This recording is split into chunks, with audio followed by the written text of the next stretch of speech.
With that, Cameron, I'm going to hand it back to you and let you start this fabulous forum. Thank you so much, Ginger. Welcome delegates, guests, and our candidates to our 2021 LGBTQI Issues Forum. I want to thank again all of you for joining us this evening. Throughout this year and pretty much every day in the headlines, we can see the impact of just one Senate seat, of what one Senate seat can change for our country. And so I'm excited tonight that we are joined by the Honorable Cheri Beasley, State Senator Jeff Jackson, and former State Senator Erica Smith, who've all agreed to participate in this forum this evening. If you have questions you would like to ask the candidates, please send those to me directly via the chat feature. We do have some pre-selected questions, but we'd also like to pull some from the audience to make sure our candidates hear from you. This forum will work. We will have 2-minute opening statements, and then we'll ask the candidates a question. They will have 90 seconds each to answer, and we will rotate through so that each candidate has the opportunity to be the first to answer a question. I am excited and grateful that they have decided to be with us this evening. So we also encourage you to use the chat features, use your reactions to respectfully interact and show your enthusiasm for these candidates, for their answers. We are just grateful that they've taken the time to be with us this evening. So again, let us welcome our candidates.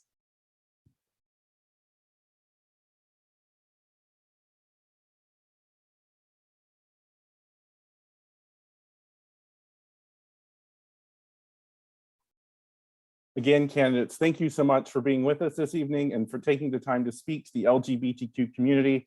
As I've said earlier, one Senate seat has such dramatic impact on our lives right now and on the lives of all people in this country.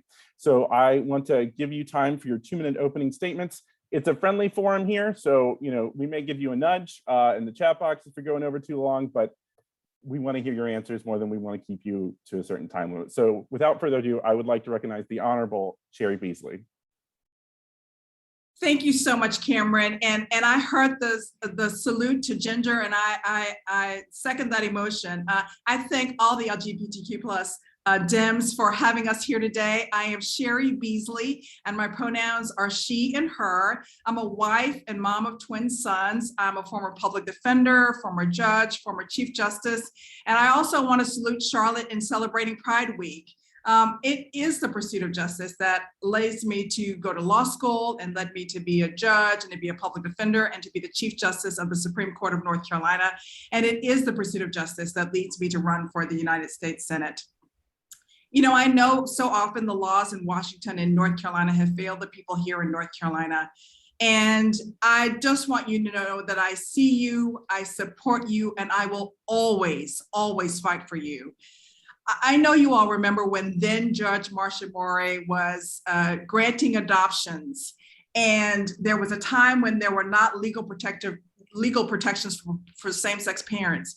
And that case was appealed. She was granting adoptions. The case was appealed. I was serving on the Court of Appeals, and I upheld her decision because it was the right thing to do. The fight for same-sex parents and for all LGBTQ plus parents shouldn't be that hard, but there's still more work to do, and we've got to get this right. I've worked hard to better protections for LGBTQ plus partners and domestic violence.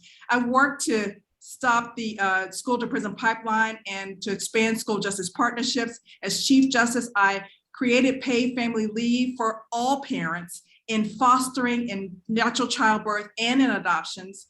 And we know that Republicans are working really hard to codify hatred and bigotry, and we just can't stand for that. We need a senator who will stand strong and who understands that discrimination in all of its forms is absolutely wrong.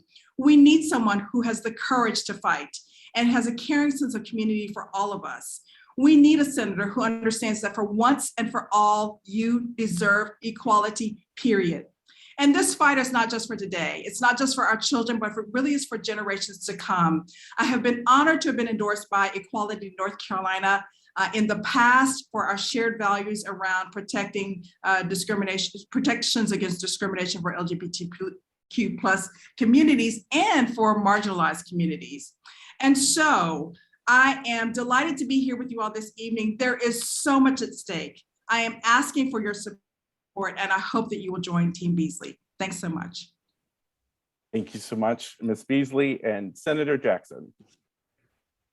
Thank you, Cameron. I appreciate that. Good to see you, Ginger. I think I see Concetta. Please say hey. I really appreciate the invitation to be here. I've been looking forward to this. We've had occasion to do a lot of traveling around the state for the campaign. And usually when I go to a county and folks show up for a town hall, usually I don't know them. You know, we go to Macon County or Swain or Pasquotank, and those folks showing up, I'm meeting them for the first time. Most of the people in this room, y'all, I'm not meeting you for the first time. And it's good to see a lot of friendly faces. I became a state senator 7 years ago and didn't fully appreciate how much of my time in the state Senate was going to be taken up with playing defense on behalf of the LGBTQ community in the face of repeated Republican assaults. But that became a big piece of the work that I've done in the state Senate. I'm not here to go over my resume with you all. I think you know me. I think you know me as a pretty consistent advocate in this space, starting with HB2, being literally the first legislator to speak out against it, being one among the most visible legislators throughout that ordeal, all the way up to Mark Robinson, and calling on him to resign, and being the first to do so, because what I read from him, saw from him in the video was just plainly objectionable. And that's my approach to these issues. If you go to my website, I got a bunch of issues on there, but above that, at the very top, I've got a few paragraphs on honesty and decency. And when I talk to people about LGBTQ issues, that's how I try to root it. I try to root it in some very simple pre-political principles that we should really all share. And I think we've made a lot of progress in that. I think that the circle of empathy really has expanded over the last several years. I think the legacy of HB2 is progress in that respect, and that the transgender community is now officially included in the circle of empathy. And North Carolina was a catalyst in that, ironically, because it was Republicans trying to exclude them. That said, there are still some steps we need to take. I think we're going to have an opportunity to talk more about specific policies that we all support. So I won't dive into that right now. I'll just say that having been to 100 counties and held town halls in every single one, LGBTQ issues have come up in the vast majority of those conversations. And I think that's great. I think that means that people in rural areas and suburban areas and urban areas, in red counties and blue counties, they recognize this as a matter of decency. And they expect their next US Senator to be someone who stands up for people who are getting kicked around and stands up for equality and stands up for dignity. No. Thanks so much, Cameron. We'll talk some more. Thanks so much, Senator Jackson and Senator Erica Smith. Good evening. I am so delighted to be here tonight. And I hope everyone can hear me, and I hope my internet stays strong enough for me to be able to get through this. Had a lot in there. Toward this all week. And so I'm former state senator Erica Smith. While serving for 3 terms in the North Carolina Senate, I fought for LGBTQ plus rights. I fought for civil rights, voting rights, women's rights, and I have been a firm champion for equality from day one. I'm in this race for US Senate to offer North Carolina a progressive platform that is big enough and that is bold enough to address the many crises that we are facing today. I'm so glad Senator Jeff mentioned the enormous work that is going into running this race. We have done a 100 county in 100 days tour. We traveled all over the state of North Carolina, into every corner of North Carolina. We visited farmers markets, we visited festivals, we visited Main Street, we visited businesses. And so what we have found enormously on this trail is that folks want a champion who's going to fight for all of us, not just the wealthy, not just the well-connected. I built a coalition of rural, Black and brown, working class, and young people. We're excited and honored to be at this LGBTQ plus Democrats of North Carolina convention. I'm so honored to be here, particularly in this week, in the wake of Mark Robinson's discussion disgusting comments, what he made last week and what Jeff alluded to. And we definitely have to make sure that we are not only, as we look for winning this U.S. Senate seat, we just can't look for a vote that we can count on. We need to look for an ally. We need to look for an advocate who will go to bat for you. From my first day in the North Carolina General Assembly, I took on President Pro Tem Fieldberger with that ridiculous attempt to codify discrimination with the SB 2 magistrate bill. And in fact, when we voted on his leadership that day, I was the sole Democrat to vote no, because I will not support anyone in leadership who wants to codify discrimination. And I am so excited to be here and to let you know, I want to firmly let you know, for all of you and for all of us who have been outraged and upset, we can no longer have the likes of Lieutenant Governor Mark Robinson leading in North Carolina. He does not speak for us. He does not represent us. You have a champion in me. I celebrate you. I want to say, I respect you, I see you, and I love you. And I should also add, as I close this up, I want to say this in the beginning so I just don't keep repeating myself over and over again. The Equality Act is the most important bill for Congress that we must pass. It is non-negotiable, and the only way we're going to pass it is to abolish the filibuster. Happy, and I look forward to this discussion. Thank you so much, Senator Smith, Senator Jackson, and the Honorable Cheri Beasley. The first question dovetails quite well into that. We have lots of questions. The state has seen so much progress this year, as nearly 30% of our citizens now actually have protections as LGBTQ plus people, as we've had a piecemeal approach as cities, counties, and towns have had to try and find a way to do protections that our state and federal government have not done for us. So obviously, what are your thoughts on the Equality Act, but also, will you be willing to abolish the filibuster if necessary to pass the Equality Act? And Jeff, this question's for you first. Yeah, so if the filibuster stays intact, there's not going to be an Equality Act, just so everybody knows. And there's not going to be an Equal Rights Amendment, and there's not going to be immigration reform, and there's not going to be any gun violence legislation, and any bills that we want to pass to fund the government is going to have to be passed through a once-a-year reconciliation bill, like we're seeing right now, which I support. It's a good bill, but y'all, we shouldn't be governing exclusively via multi-trillion-dollar bills. So the filibuster is clearly an outdated tool. It's being used as a partisan weapon. And if we maintain our defense of it, then we're just accepting up front that we're not going to get the Equality Act or huge percentages of our legislation. Look, I don't think Democrats are getting 60 votes in the Senate this election, even under the best case scenario. And I know they're not getting 60 votes by 2024. It's extremely unlikely that Democrats get 60 votes in the Senate anytime this decade. Are we really prepared to just give up on enormous sections of a very popular agenda that would be very well served, that would do a lot of good? I don't think so. You sort of have to choose at this point. Given that voting rights legislation has been filibustered 3 times now, you really just have to choose. Is it democracy or is it the filibuster? It really shouldn't be a hard choice. Thank you, Senator Jackson. Senator Smith, I know you spoke on this a little bit more, but if you'd like to expound on your comments. Yes, definitely. I am the first candidate and the only candidate who has been firmly and unequivocal on the abolishing of the filibuster. We either abolish the filibuster or we end democracy as we know. So many people, as we traveled around all 100 counties in this state, the filibuster was the one issue that came up in each and every county that we were able to visit, and we were excited about this discussion. And so we often got the question, well, if you abolish the filibuster, what's going to happen when the Republicans take over in 2022? And so my response is this.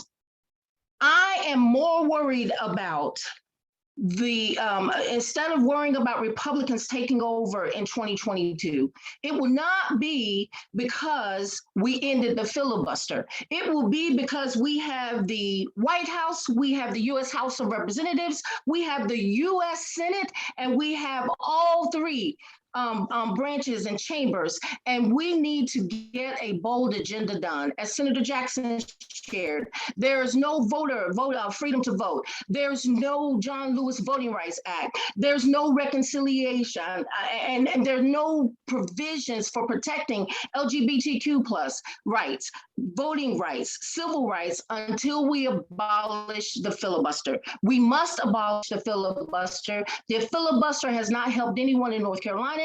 It's not helped anyone in this nation. It is a Jim Crow relic. It's a holdover from slavery, and we must abolish it so we can deliver a bold agenda for the people of this state and the people of this nation.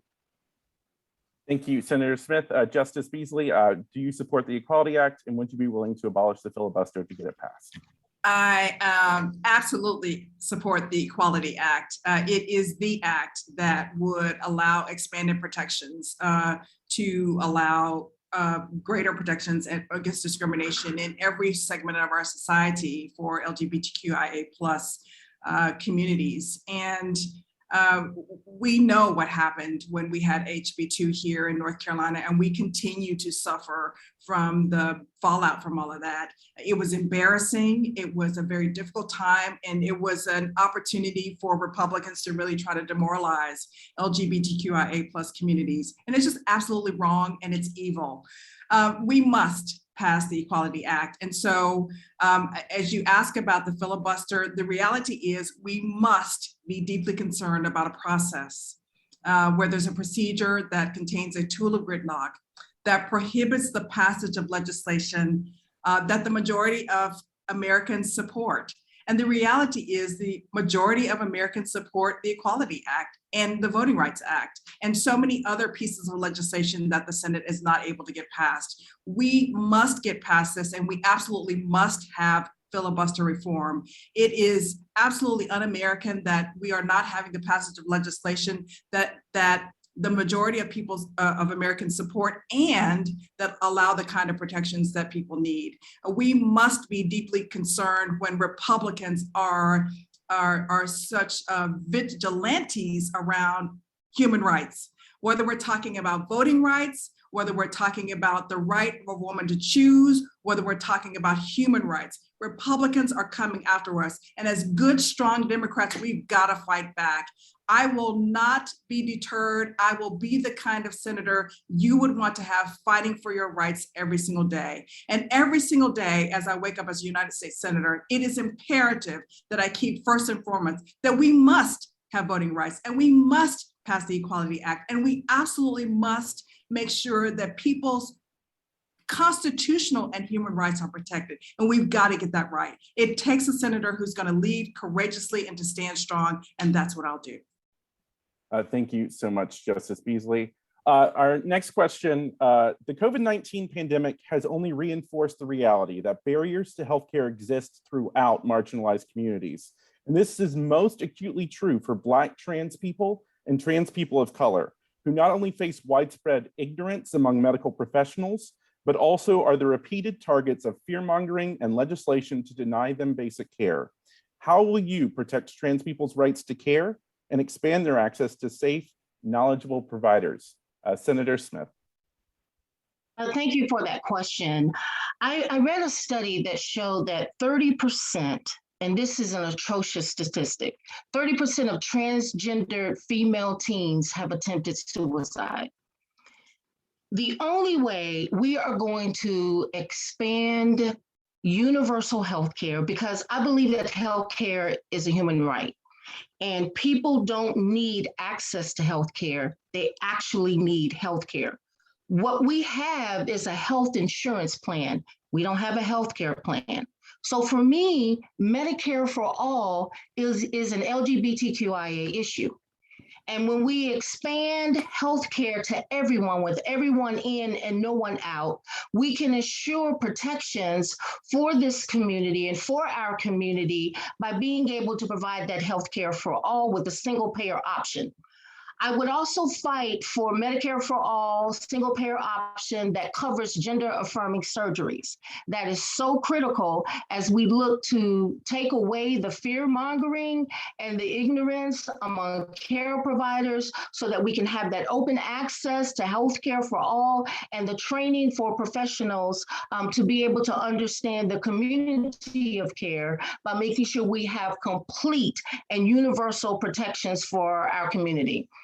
Black trans women are murdered at disproportionate rates. And I know it's not directly related, but it is indirectly related to this discussion and the response to this question.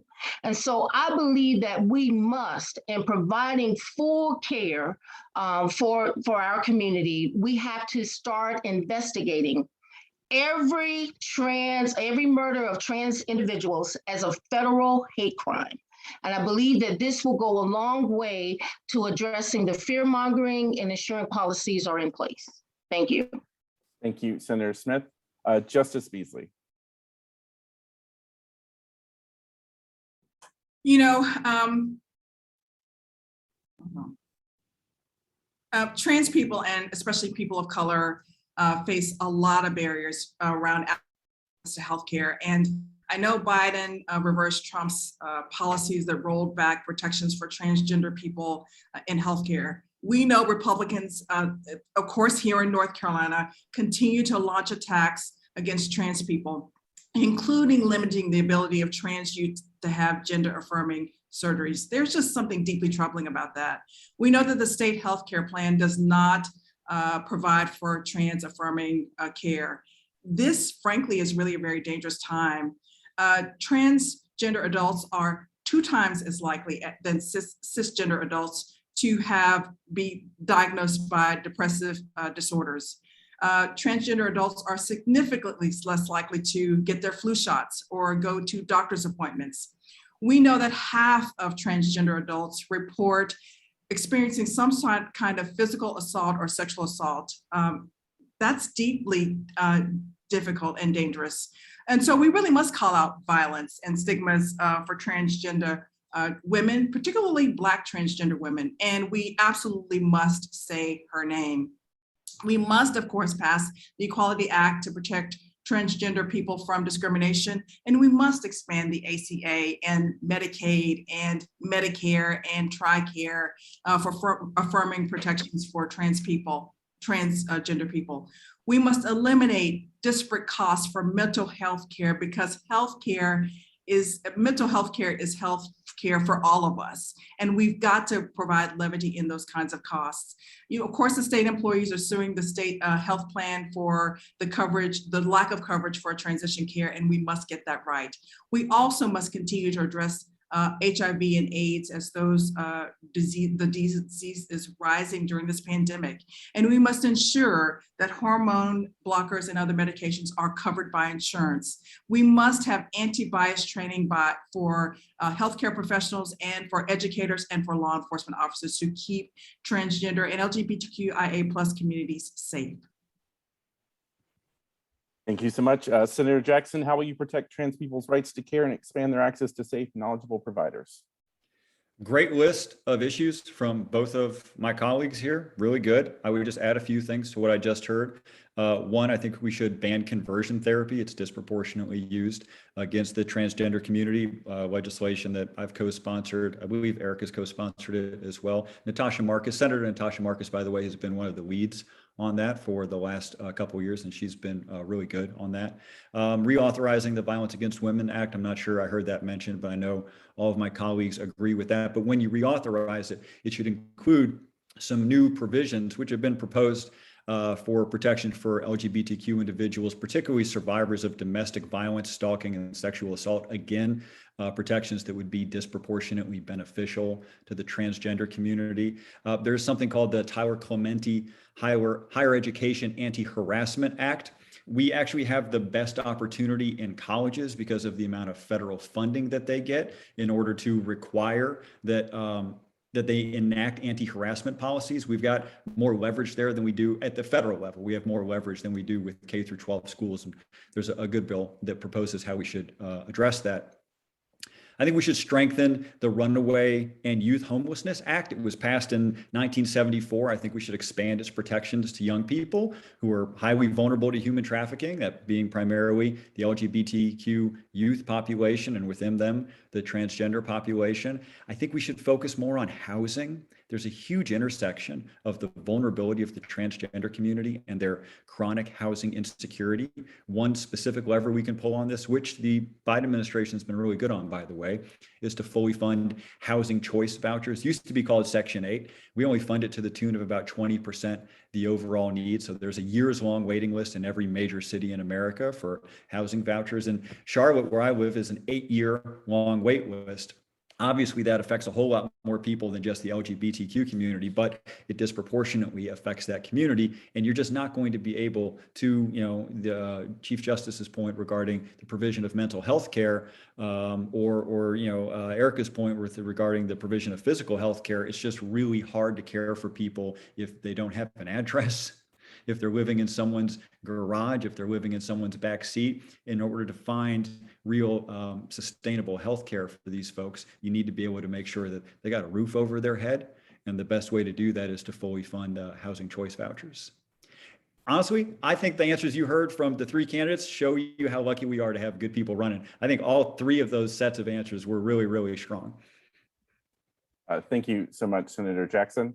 Our next question is, over 70 countries have laws that outright ban LGBTQ plus people's right to exist, some by torture and some by penalty of death. What role do you think the United States should play in promoting human rights abroad? And Justice Beasley, you're up first. Too many people across this world are losing their lives because of who they are or who they love. And the United States really must take the lead on this issue and make sure that we elect a senator who will always stand for what's right for LGBTQIA plus rights. I will always, of course, fight for your rights and for communities. And I upheld LGBTQIA plus justice in our courts, and will certainly do that in the Senate. We really just must promote inclusion and acceptance. We must really change the culture around being accepting about who we all are and being inclusive and celebrating our talents. We must pass legislation like the Equality Act to lead the world in the effort of expansive protections. And as your senator, I would certainly speak out against LGBTQIA plus human rights violations. I would support the GLOBE Act to make equality a part of our diplomacy network and framework, which would allow for sanctions for LGBTQ plus rights violators. And the GLOBE Act would combat HIV/AIDS globally, and it would also allow for LGBTQ plus identities to seek asylum in the US against persecution and seek refuge in the US without being detained upon arrival. We know that the Biden administration is doing great work to ensure the US's work abroad promotes and protects LGBTQ plus human rights. It also includes combating criminalization of LGBTQ plus conduct and identity, protecting LGBTQ plus refugees and asylum seekers, and addressing human rights abuses affecting LGBTQ plus communities. We need all of that, and we really should take the lead. The United States is an advanced nation, and we know if we stand strong against LGBTQ plus discriminations, and if we stand strong in supporting the GLOBE Act, the rest of the world will follow. Thank you, Justice Beasley. Senator Jackson. Well, first of all, you're absolutely right with respect to the threat to the LGBT community in a number of foreign countries. There are countries for which this is literally still punishable by death. Saudi Arabia comes to mind. I believe Afghanistan, I believe Iran, I believe Yemen. So a lot of countries in the Middle East, honestly, a lot of countries where Sharia law has been codified. So what are some of the things that we can do? Well, one of the ways that we can work on this is through the UN Council.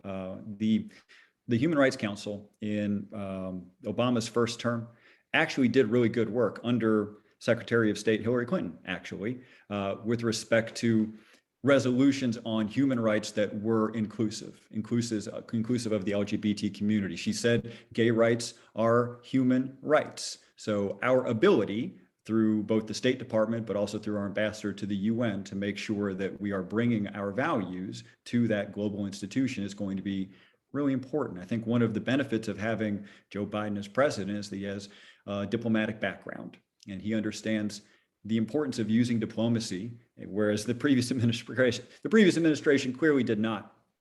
I also think that this administration's reversal of the transgender ban for military service members was really important as far as advancing that particular cause globally. I think there are a lot of other nations whose military are confronting the same question about LGBT inclusion, and the fact that the United States is now leading on this as of the election of our new president bodes really well for members of the LGBT community abroad. There are a lot of countries, a lot of poor countries, a lot of countries where, that have Sharia law, where being a member of the military is one of the highest forms of status you can have.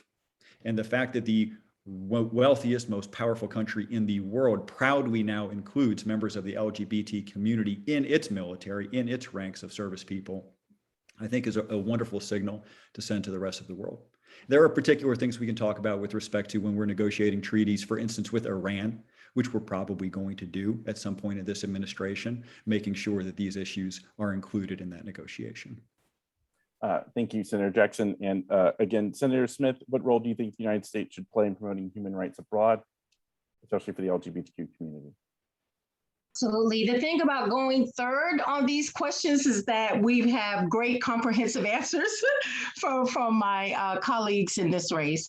And so the three things that I would stress or add is that we have to protect the rights of LGBTQ plus people around the world by ensuring that written into and the core text of all global trade agreements are strong and binding human rights standards. And so let's just face it, people are not going to do what is right and honor the humanity, the collective humanity of all people until we, offer that sanctioning for those who do not.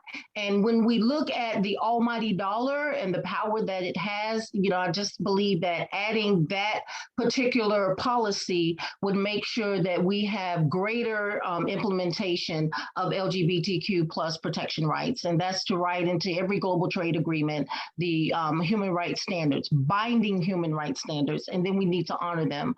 Secondly, we must be willing as a nation, we must be willing to sanction nations that don't recognize LGBTQ plus people's rights to exist. And so that would necessarily include making sure that we have those sanctions in our trade agreements, but also we must outright sanction those nations who are not abiding by that. As I was reading and doing some research and looking at statistics on this, we look at the importance of the GLOBE Act. Thank you, Justice Beasley, for mentioning that. And the extension of the GLOBE Act would authorize these sanctions against individuals who commit anti-LGBTQ plus human rights violations abroad. And it will also require the importance of formulating the U.S. State Department on the anti-LGBTQ plus annual human rights report.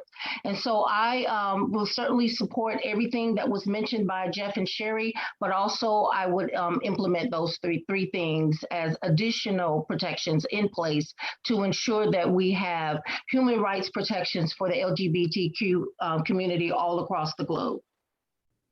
Thank you so much, Senator Smith. And you're absolutely right. Going last definitely has a, that's why we're rotating. Make sure everybody has a chance to go first. Absolutely.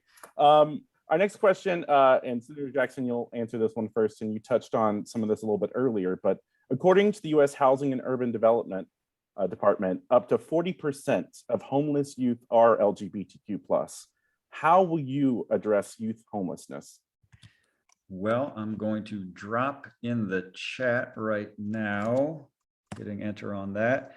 In June, we put out a plan called How We Prevent Youth Suicide and Homelessness Among the LGBTQ Population. So I actually happen to have a written answer to this question, and I'm not going to take up all the time with everything. We mentioned a few pieces already. One was the connection to housing.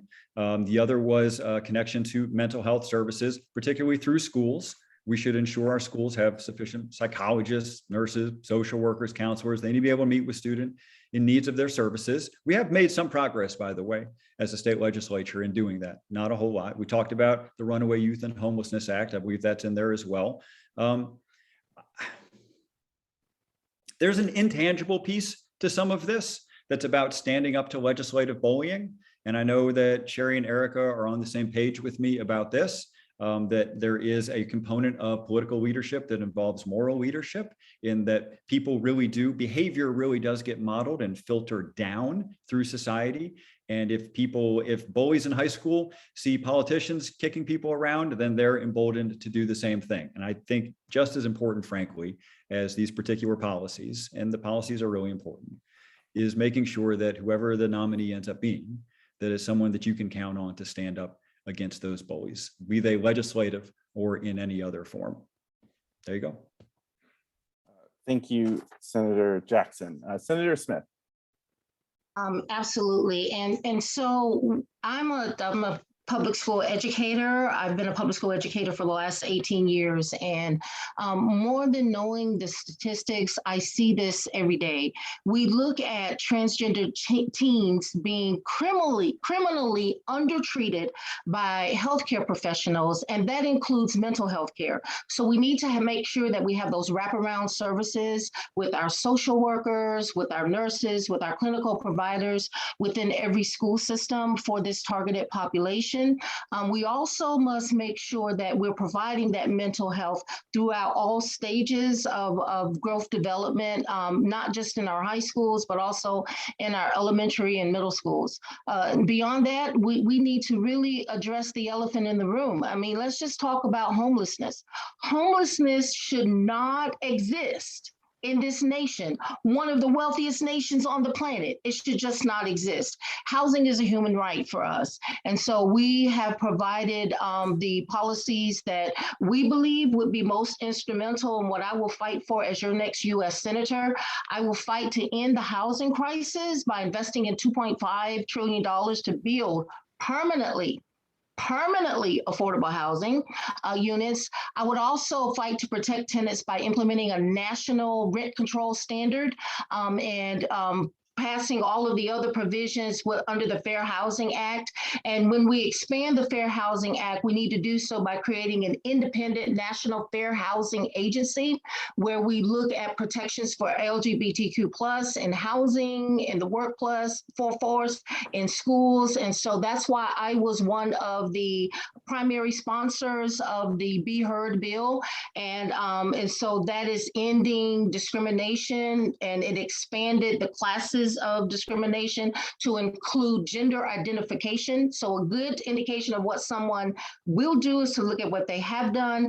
That's what I fought for on the state Senate level, and that's what I will fight for on the United States, in the United States Senate. So those are the things that I believe would strongly provide and address that issue with the housing shortage, the housing crisis, but particularly among our LGBTQ teens. Thank you, Senator Smith. Justice Beasley, with up to 40% of our homeless youth being LGBTQ, what will you do to address youth homelessness? You know, this is a crisis, and we cannot fail our young people. We know that LGBTQ plus youth are often at increased risk of homelessness. We know that they are increased risk of being in the foster care system. And we know that oftentimes when they find themselves on the streets, that they face violence and often discrimination from law enforcement. We know that in 2020, it was the most violent year for LGBTQ and trans youth. We know that at least 44 trans or non-gender conforming youth died. I mean, these are our babies.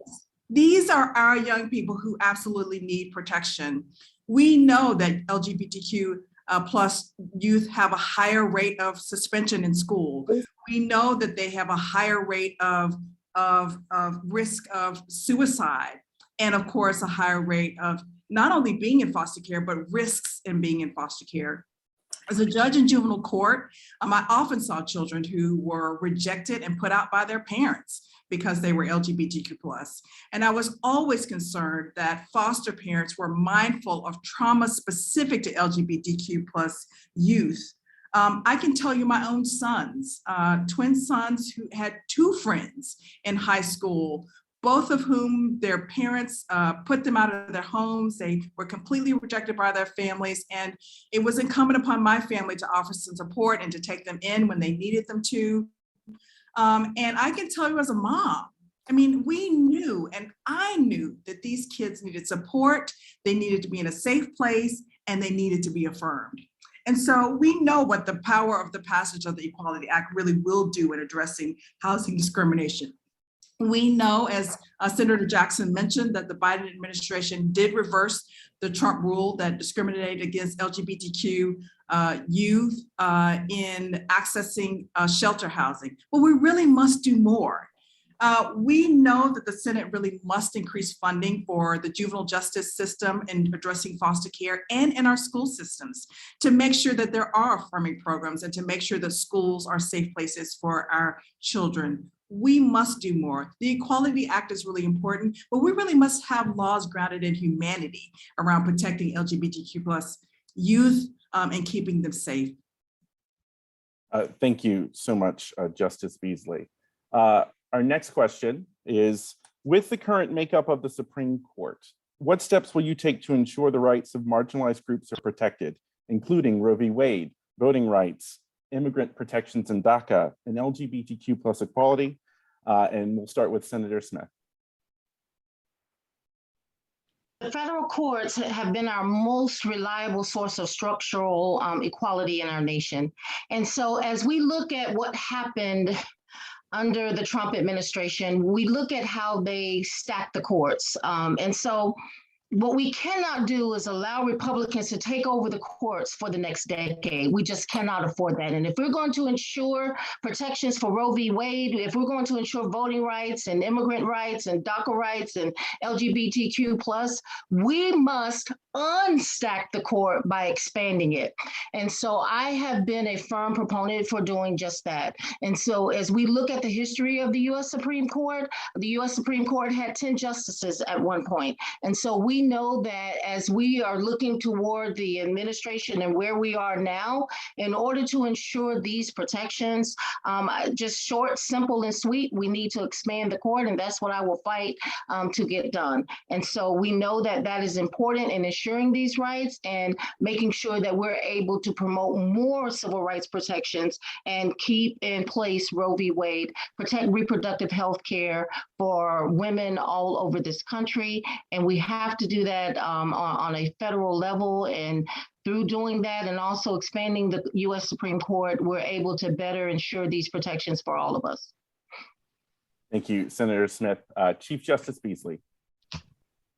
You know, regardless of the makeup of the Supreme Court at any time in this nation's history, the reality is it is the Senate's obligation to codify protections for LGBTQ+ communities.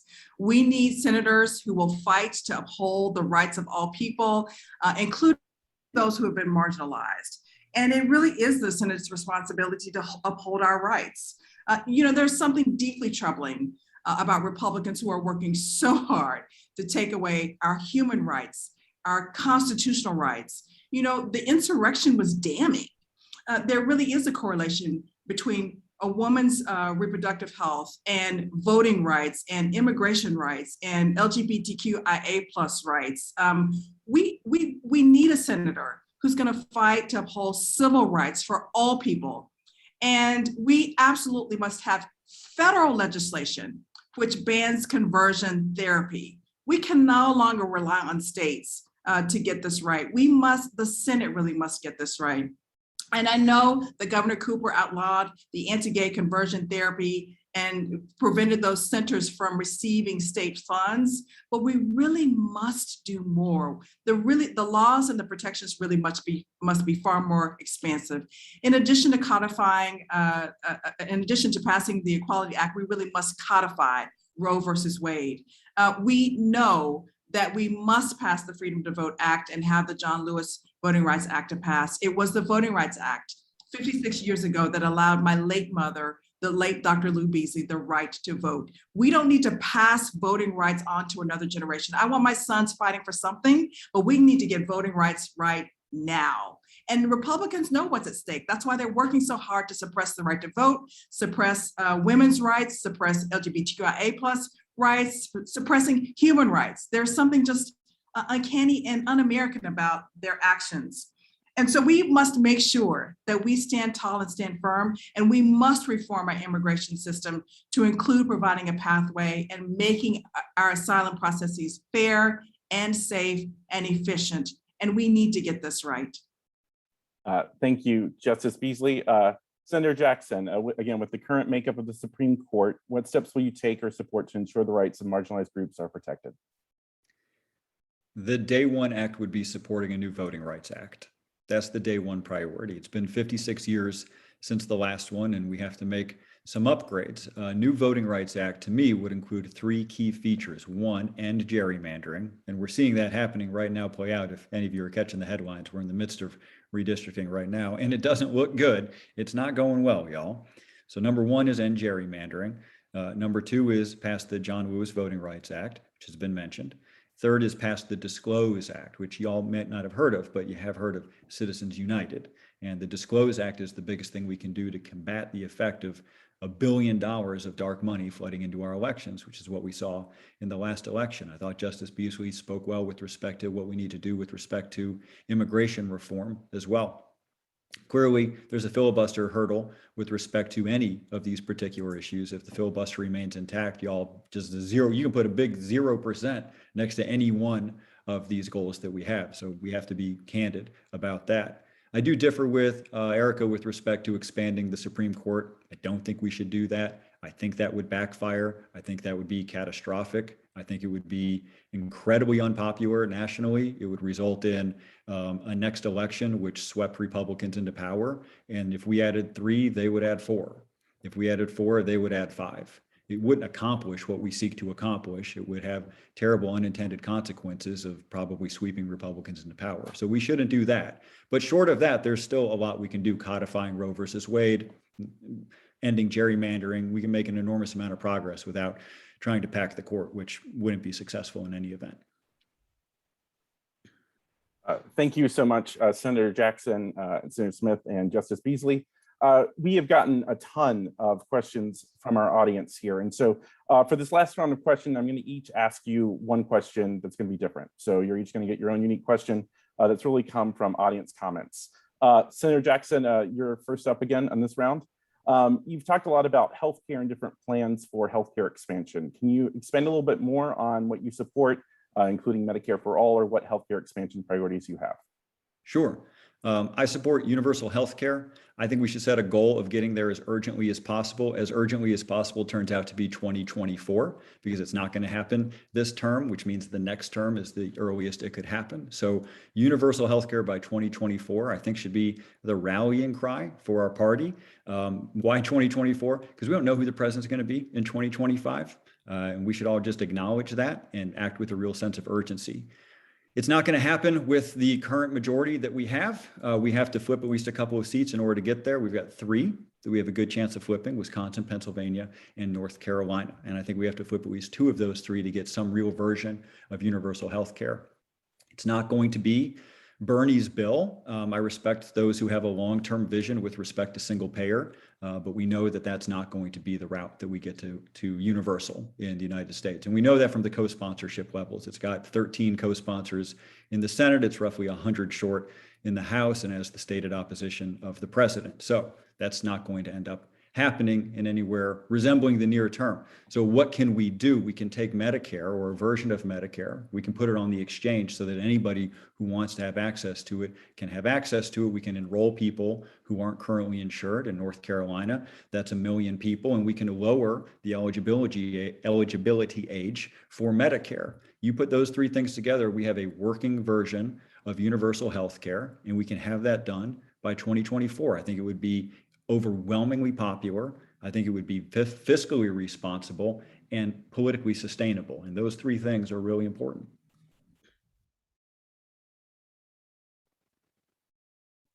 Thank you, Senator Jackson. Senator Smith, you've talked a lot about abolishing the filibuster and how that will absolutely mean change and progress in the Senate. My question is, right now we are facing a reconciliation bill that only requires 50 votes in the vice president, and we're not getting that done either. So even if we abolish the filibuster, how will you work to end the logjam in the Senate and find ways to build coalitions that can get legislation passed? Absolutely. Thank you, Cameron, for that question. And I think that you are alluding to the fact that we have 50 votes and we have a tiebreaker with Vice President Harris. And so while we have these 50 votes, it was not enough to pass the Freedom to Vote Act. And so as we understand abolishing the filibuster, for me, the strongest thing that I can do, that actually you can do through me, is to deliver a bold mandate to Senator Joe Manchin, the coal baron who is blocking the biggest structural change for the people of this nation in decades, is to elect a bold, progressive U.S. Senator from North Carolina who will be able to hit the ground running, roll up her sleeves, and deliver on behalf of every North Carolinian, especially deliver on rights for marginalized communities and folks who have just basically been left out on the sidelines. And so how would I govern? How would I deliver? And so as I shared, I was a Black woman in the Democratic Party, in the Republican supermajority, but despite that, I was elected Senator of the Year by the largest union in this state, and I earned that distinction by being able to engineer policies, navigate, and provide solutions, because whenever I go to a governing body, I don't go by myself. I take the millions of working class folks with me when I walk into the US Senate.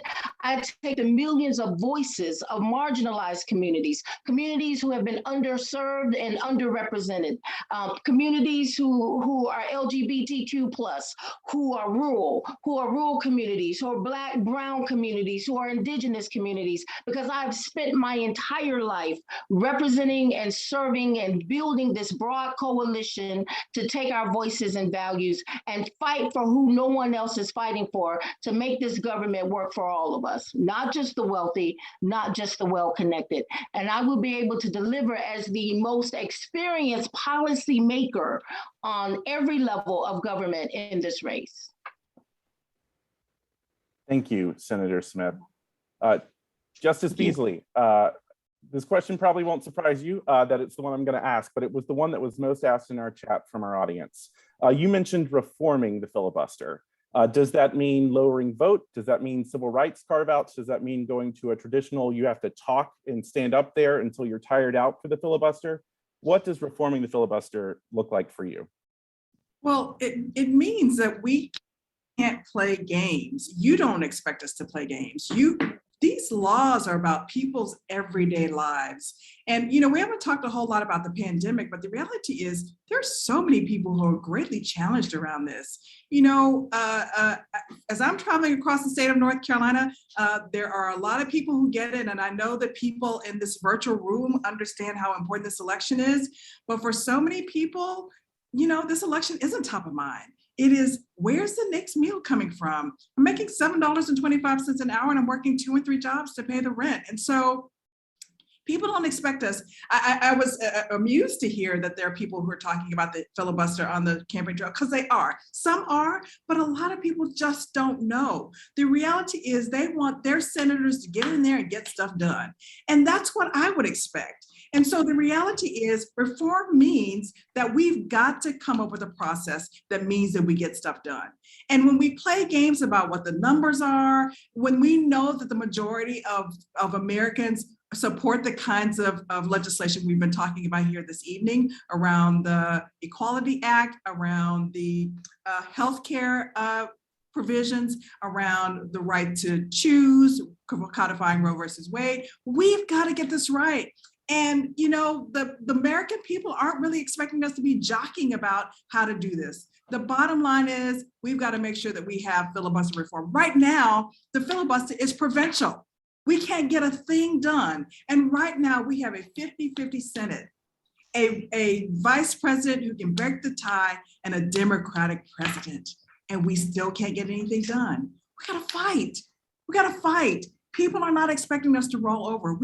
There cannot be a procedure or a process or a tool of gridlock that stops doing what the American people expect us to do, which is to get laws passed and to make sure that protections are happening from the Senate. Thank you, Justice Beasley. Thank you, Senator Jackson. Thank you, Senator Smith. Before we go into closing statements, I just want to acknowledge that there were so many other questions that were asked this evening. So I'd appreciate if in the chat or in your closing statements, you can direct people where to go so they can find more information and get some of those questions answered. Or, and what's the best way to do that? Because there were so many questions. And I just want to again, thank all three of you for taking the time. I think it shows the important progress that has been made over the past 10 years, that we have leading Democratic Senate candidates coming, answering our questions, listening to our issues, and expressing values that we can share and finding that commonality and solidarity. So I want to thank you for your time. As we move into closing statements, Justice Beasley, you have the first closing statement. I thank you all so much for having us here this evening. You've been thanking us, Cameron, but I thank you all for hosting us. I thank you for caring. I thank you for all the ways that you serve the people of North Carolina. And I thank you all for all the ways that you make life better. I've spent my life in the pursuit of justice, and I've had a lifelong commitment to upholding civil rights. We need a senator who's going to fight every single day for LGBTQ plus communities and be courageous and bold in their leadership. We also need a senator with a record of standing with LGBTQ plus justice. Of course, I support the Equality Act, and I will always stand with you. I will always stand with our babies. I will always stand for justice and for what's right. We must codify Roe versus Wade. We must fight for access to healthcare and education and better infrastructure and paid family leave, and as we talk about reconciliation and childcare. And we know that climate change is real. We know that we need renewable energy to address climate change, to bring good paying jobs to North Carolina. But we also know that environmental justice is just as important, as people across the state have PFAS in their water and are breathing in noxious waste. We must be aggressive in addressing climate change. There's too much at stake in this election, especially with Republicans attacking our fundamental rights. Because of your past support, I am the only tested candidate. Because of you, I won 2 statewide elections. I'm the only candidate who's led a branch of government. I'm the only one who's created paid family leave and leave for all parents and made our courts accessible. I've garnered endorsements from groups with shared values. Emily's List and Citizens United to take dark money out of campaigns and elections. And I've been endorsed by Planned Parenthood, which supports LGBTQ plus communities and Black and Brown communities. For over 10 years as a statewide elected official, and even through this campaign, I've been traveling across this state, building meaningful relationships with people and meeting people where they are. We must flip this seat, and we must win this seat. I am humbly asking for your support. Please go to cheribeasley.com. Thank you so much. Thank you, Chief Justice Beasley. Senator Jackson. We are in a really tough position, yet we have to win the seat. It's very important. There's no blue wave coming. So let's just acknowledge what we're up against. Trump won the state. It's a midterm. Our party's in power. Whoever the nominee ends up being, they're the underdog from day one. That's the real situation. And what are they up against? Are they up against another party? Not really. What they're up against is a wall of misinformation. In order to win, our nominee has to be able to outperform whatever the national baseline is for Democrats going into the fall. And the way they do that is by being the most effective at combating misinformation. That's it. That's how we win. It's not through a long list of endorsements. It's not through any of our past winning elections. I've got a lot of endorsements. I've won a lot of elections. I've never lost an election. That doesn't have anything to do with what is actually going to take to win this thing. What it's going to take is giving people a sense of who you are as a person by running the most transparent campaign you possibly can. because that's how you combat misinformation. The way you combat it isn't with a fact check or another television ad, although I imagine we'll run plenty of television ads. It's by showing up in every county multiple times so that you give people a sense that you're a real person, so that when the misinformation comes, folks who see those ads at home will go, actually, that sounds like bullshit to me. Jeff's been to our county a couple of times. We've held town halls now in every single county in the state more than a year before the election. We're going to be in every county multiple times between now and the general election. We've been in Transylvania County twice. We've been to Yadkin County twice. What kind of campaign goes to Yadkin County twice, more than a year before the election? The kind that wins. This is going to be an incredibly tough election. There is going to be no, if we win, it'll be by 2 votes. Let's just be honest with each other. It's against us. And what you should be looking for as voters is who's putting forth an extraordinary effort, because this is going to be an extraordinary challenge.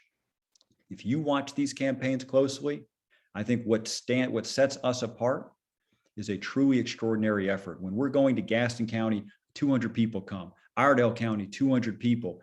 Jackson County, way out west, 150 people. Carteret County, 150 people. We've been to every county once already, getting voters registered everywhere we go. And now we're starting our college tour. We're going to be in 20 colleges between now and Thanksgiving, done 6 already. That's what a campaign looks like when it's set out to climb Mount Everest, which is what we have to do to win. Thank you all for your support in past elections, and I look forward to seeing all of you on the campaign trail. Take care. Thank you, Senator Jackson. And Senator Smith, it's a good time to go last. Yes, it's a great time to go last, and I don't have to worry about saying anything that anyone else said. But I just want to sincerely express my thanks and gratitude for being able to be a part of this conversation. I have fought furiously and tirelessly and selflessly for the LGBTQ plus community. I've been endorsed by Equality NC in every race that I have run in North Carolina, including when I ran for U.S. Senate in the 2020 cycle. I am a firm and fierce advocate, and just what I want to share with you is what's at stake. As Senator Jackson shared, there's so much at stake. We have a critical opportunity to flip North Carolina blue. And as we look at what that entails, as we look at what we're up against, I want you to know that it will be all of you, including everyone on this Zoom call and in this meet. It will be all of you who decide who will be your next U.S. Senator and not Washington, D.C. I want to share with you huge endorsements that we have received. Future Generations PAC, who looks for someone who's going to fight for marginalized communities, underrepresented communities, LGBTQ+, and who's going to take the bold action necessary to address the climate crisis that we're in.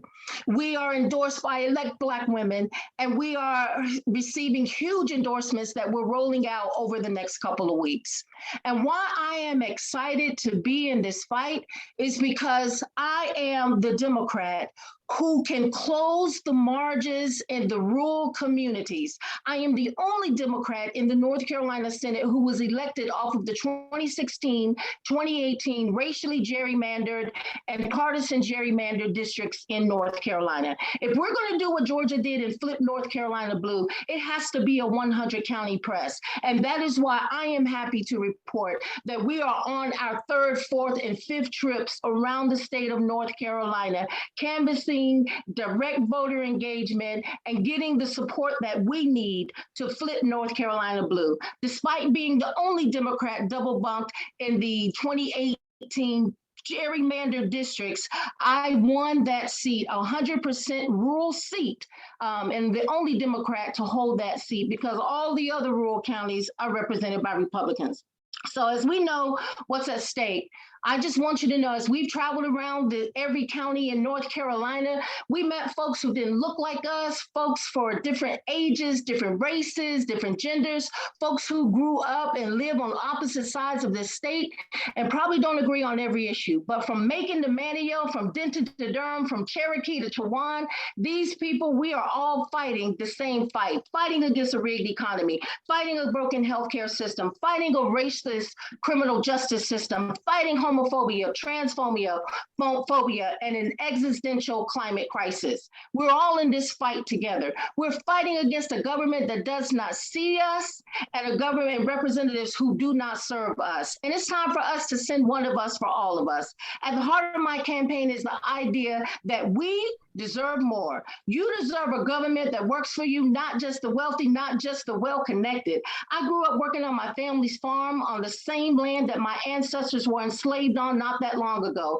I've watched my great-grandfather, who was a sharecropper, purchase this land, and we had to battle bankruptcy, farm foreclosure, workplace harassment, unequal pay. And I understand why people feel frustrated, why things seem sometimes so dark in this state and in this nation. But I want you to know I believe in this state. I believe in us. And I know that together we can flip North Carolina blue in 2022 and create a North Carolina that works for all of us. So if you do too, if you also want an America that sees you, an America that invests in you, an America that works for you, you can't even spell America without Erica. Please text JOIN to 51550 to follow us. I'm Erica for us, one of us for all of us, one of us who will fight for us, and I'm doing the work to take our voices and values to Washington, D.C. Thank you. Thank you, Senator Smith, Chief Justice Beasley, Senator Jackson, for your time this evening. We appreciate you diving into these topics. There's so many things we could have talked about: climate change, criminal justice. The issues that are facing the people of North Carolina are overwhelming to think about at times. And so I appreciate that each of you have taken the time to answer some of our questions this evening. I encourage everyone to do more research, find more information. We still have a lot of months left in this primary season. And to get involved, I just want to thank again everyone for their time this evening. I believe that our party has a bright future if we can do the work in find the people that will be engaged and the communities that will lead us tomorrow. So I'm going to pass it back over to Ginger, and thank you everyone, and thank you to our candidates. Thanks, everybody. Thank you to Chief Justice Beasley, Senator Erica Smith, Senator